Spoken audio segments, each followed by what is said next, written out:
हैं दिमाग ख़राब हो जाता है आदमी का कि यार मैं तो अच्छे से तैयारी कर रहा था, एग्ज़ाम में क्या होगा यार, कैसे होगा मैंने। नमस्कार दोस्तों, एक बार फिर से आप सभी का रेलवे वाले बाबूजी यूट्यूब चैनल पर हार्दिक स्वागत है। मैं Dinesh Kumar. Assistant loco pilot की सीबीटी फर्स्ट की एग्ज़ाम 25 नवंबर से शुरू होने जा रही है और इस वैकेंसी को निकले हुए अब तक 8 से 9 महीने हो चुके हैं। जो नए छात्र थे और जो पढ़ने के प्रति उत्सुक थे उन्होंने अब तक अपना कोर्स कंप्लीट कर लिया होगा, और जो पुराने छात्र थे उन्होंने अपना कोर्स कंप्लीट करके रिवीजन भी कर लिया होगा। आज हम इस वीडियो में आगे बात करेंगे कि आपको किस तरह की रणनीति बनानी है ताकि आपका इन लास्ट के 40 से 45 दिनों में आपका सीबीटी फर्स्ट एग्ज़ाम अच्छे से क्लियर हो सके। अब केवल और केवल आपको रिवीजन और प्रैक्टिस पर ध्यान देने की ज़रूरत है। अगर आपको असिस्टेंट लोको पायलट की एग्ज़ाम में अच्छा स्कोर करना है तो आप किरण पब्लिकेशन की यह प्रैक्टिस बुक देख सकते हो। इसमें आपको 56 प्रैक्टिस सेट देखने को मिलेंगे और प्रीवियस ईयर भी क्वेश्चन देखने को मिलेंगे। और साइंस की इस बुक्स को भी आप देख सकते हो। इसमें आपको 2018 से लेकर 2023 तक टीसीएस के पैटर्न पर आधारित साइंस के क्वेश्चन देखने को मिलेंगे जो आपके लिए एग्ज़ाम में काफ़ी लाभदायक साबित होंगे। अगर हम बात करें कि आपको इन लास्ट के 40 दिनों में कैसे रणनीति बनानी है, क्योंकि आपके पास केवल और केवल 40 दिन बचे हैं। आपके पास 2 से 5 दिन तो फेस्टिवल में या एग्ज़ाम होगी तो वहाँ आने जाने में उसके हिसाब से निकल जाएंगे। अब आपके पास बचे केवल और केवल 40 दिन, क्योंकि अधिकतर स्टूडेंट के पास क्या है ना, मतलब एक सही दिशा नहीं हो पाती है कि उसे ये नहीं रहता है। वो पढ़ता तो है, मेहनत भी कर रहा है कि हाँ मैं मेहनत कर रहा हूँ, पढ़ रहा हूँ, लेकिन उसे अच्छे से मालूम नहीं होता है कि किस तरह से उसे पढ़ाई करनी है ताकि उसका सीबीटी फर्स्ट अच्छे से क्लियर हो सके। देखो, सबसे पहले तो जिन्होंने अब तक कोर्स कंप्लीट कर लिया होगा, या हो सकता है जैसे कुछ छात्र हैं उनके 1-2 टॉपिक्स छूट गए हो, तो वह उनको 2 से 4 दिनों में उन टॉपिक्स को जल्दी से जल्दी क्लियर कर लीजिए। फिर आना है आपको रिवीजन करने पे और प्रैक्टिस करने पे, क्योंकि इसमें 75 क्वेश्चन आएंगे। 60 मिनट का समय दिया जाएगा जिसमें मैथ्स के 20 क्वेश्चन आएंगे, रीजनिंग के 25 क्वेश्चन आएंगे और साइंस के 20 क्वेश्चन आएंगे और जीके और करंट अफेयर्स के 10 क्वेश्चन आएंगे। आपको सबसे ज़्यादा केवल और केवल मैथ, रीजनिंग और साइंस का पोर्शन ज़्यादा देखने को मिलेगा। 20, 40, 50, 60, 65 क्वेश्चन तो केवल आपको मैथ, रीजनिंग और साइंस से देखने को मिलेगा। साइंस का आपको पता है 10th के लेवल की आती है और न्यूमेरिकल क्वेश्चन कुछ 1-2 क्वेश्चन न्यूमेरिकल आते हैं फिजिक्स से, बाकी 10th के लेवल पे आएगी, इतनी कोई लेवल की वो नहीं आएगी। इसलिए आपको साइंस तो आपको खुद से प्रैक्टिस करना है। मतलब प्रैक्टिस करने का मतलब है कि खुद से बार बार सेल्फ स्टडी करनी है। और मैथ में और रीजनिंग में तो केवल और केवल आपको प्रैक्टिस करनी है, क्योंकि 75 क्वेश्चन है, 60 मिनट का समय दिया जाता है, मतलब एक क्वेश्चन पर 1 मिनट का समय नहीं मिल रहा है। तो उसके लिए आपको, क्योंकि कुछ क्वेश्चन काफ़ी बड़े बड़े भी होते हैं मैथ रीजनिंग में, जिनमें 3 मिनट लग जाती है, 4 मिनट लग जाती है, किसी में 5 मिनट तक लग जाती है। तो आपको वो तो हम बता देंगे, एक वीडियो बना देंगे एग्जाम से पहले कि आपको एग्जाम में किस तरह से सॉल्व करना है क्वेश्चनों को। लेकिन जब आप बार बार प्रैक्टिस करोगे ना अच्छे से, बिल्कुल मैथ रीजनिंग पे आपके बिल्कुल पकड़ हो जाएगी ना, आप क्वेश्चन को देखते तुरंत फॉर्मूला बेस पे जो भी आप जिस हिसाब से सॉल्व करते हो तो आप तुरंत सॉल्व हो जाना चाहिए क्वेश्चन। ऐसा नहीं है कि उसे लेके बैठे हो, सोच रहे हो, टाइम निकलता जा रहा है, फिर वहाँ पे एग्जाम में आप घबरा जाओगे।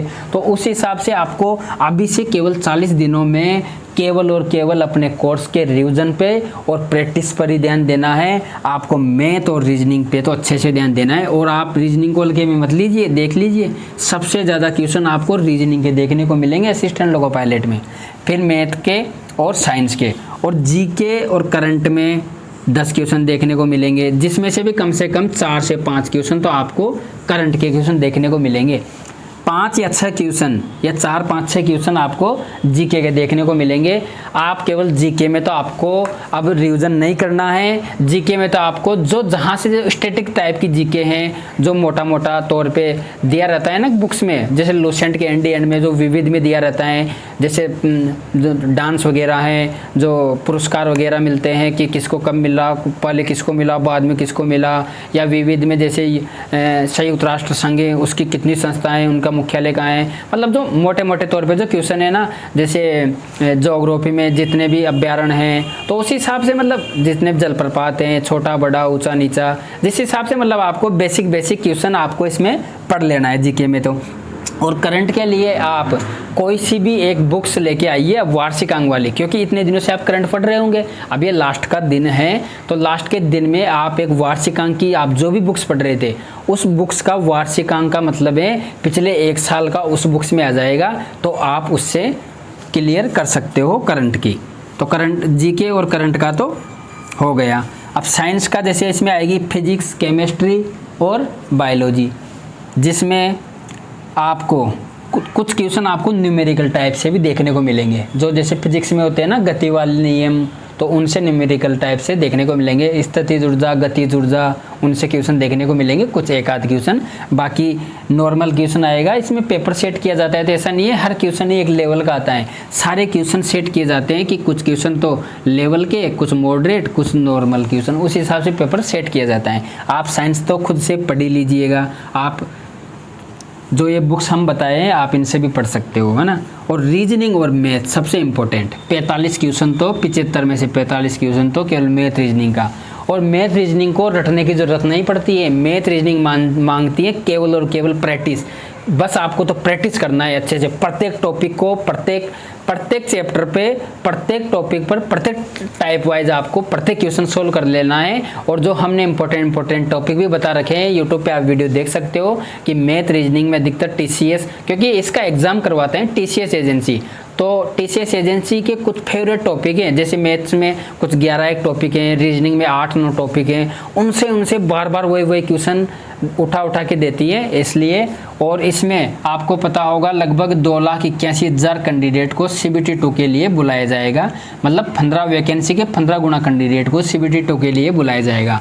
आपको इन 2,81,000 कैंडिडेट में शामिल होना है तो होना है।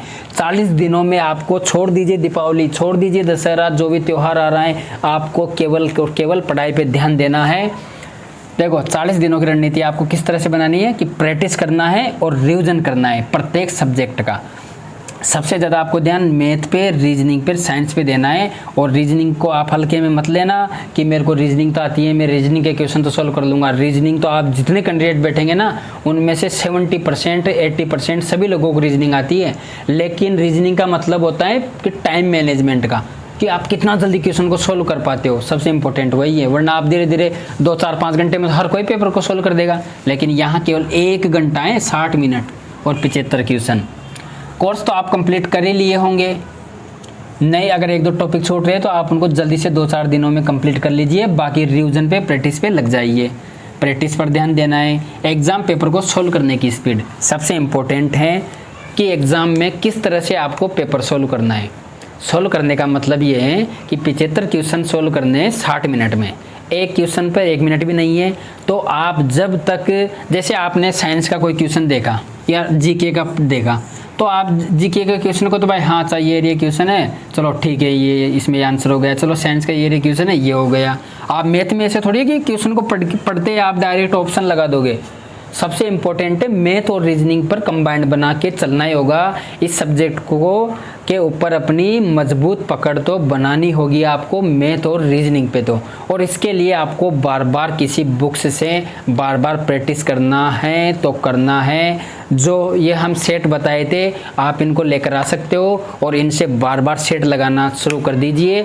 और सबसे इम्पोर्टेंट कि टाइम मैनेजमेंट आप कैसे कर सकोगे, सबसे पहले आप किसी भी ऐप से कोई टेस्ट बुक्स का वो खरीद लीजिए। जैसे टेस्ट बुक का मतलब है आप कोई जो एग्ज़ाम देते हो ना ऑनलाइन, उस टाइप से आपको टेस्ट देना है। अगर आपके पास मोबाइल है तो आप मोबाइल पे दे सकते हो, अगर आपके पास कंप्यूटर लैपटॉप है तो वो और भी बेहतर है, ताकि आप उससे टाइम मैनेजमेंट कर सको। लेकिन एग्ज़ाम वो जो आप टेस्ट दोगे ना, उसमें एक बात का ध्यान रखना, जैसे आपने की अच्छी खासी तैयारी है कि मैं इतने दिनों से 1 साल 1.5 साल 8 महीने 9 महीने से पढ़ रहा हूँ, मेरी अच्छी तैयारी है, लेकिन उसमें आपके साथ एक मिस्टेक हो सकती है जिससे को आप लेकर डिमोटिव हो सकते हो। लेकिन आपको उस जगह डिमोटिवेट नहीं होना है, क्योंकि जैसे आपका 75 क्वेश्चन है, आपने कोई सेट दिया, प्रैक्टिस सेट वहाँ पे, और आपके नंबर आए केवल 30 या 50 या 40, तो आपको डिमोटिवेट नहीं होना है। क्योंकि अक्सर होता है, हम भी उस टाइम हुए थे, क्योंकि हम जैसे प्रैक्टिस देते थे ना कंप्यूटर पे, तो हम ये होते उसको कितने दिनों से अपन मेहनत कर रहे हैं, इतने सालों से अपन तैयारी कर रहे हैं, इतना कुछ अपने को जब पता है कि अपन ने इतनी चीज़ें पढ़ ली, उसके बाद भी अपने इतने कम नंबर कैसे आए, अरे यार बिल्कुल मेरी तैयारी नहीं है। फिर वो क्या है, दिमाग ख़राब हो जाता है आदमी का कि यार मैं तो अच्छे से तैयारी कर रहा था, एग्ज़ाम में क्या होगा यार, कैसे होगा, मैंने इतनी मेहनत की, सब बर्बाद हो गई। तो ऐसा कुछ नहीं है।